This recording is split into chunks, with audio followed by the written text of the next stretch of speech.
Niya ta karon kining niya amo gisuro ti ka sa palayan mon siya pasakan. Diin imong makita ang daghan nga tanom nga naa dinhi ang kahumayan palay ba palayan sa Tagalog.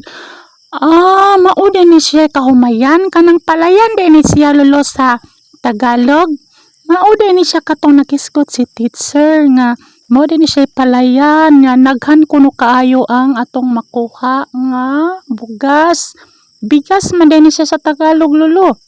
Apo, bigas gid siya kay Tagalog man pero sa mga Bisaya bugas na siya humay o tambo kayo ang humay o pag hinahinay di apo kay mabuwasot ka no na mao ni siya ang irigasyon kanal na diin makita ang tubig anak subay aron ma-supplyan og tubig ang basakan basta bag-o pang itanom pero kung inani nga nagdagko di na kaayo kinahanglan ang tubig kay walata man pud na.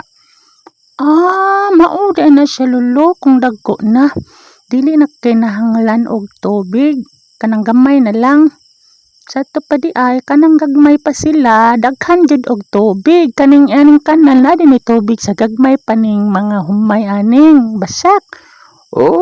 Kailangan gud na siyang na tubig sa gagmay pa kay mao man na mag-supply mag-sustainer nga mabuhi ang mga humay o dili tas payag tanaw na to ang payag di ba naay mga gagmay nga payag hay kaayo anhi dinhi mo tambay ang mga tag-iya nga magbantay ba sa ilang kahumayan. Nindot ka day dinhi lolo no.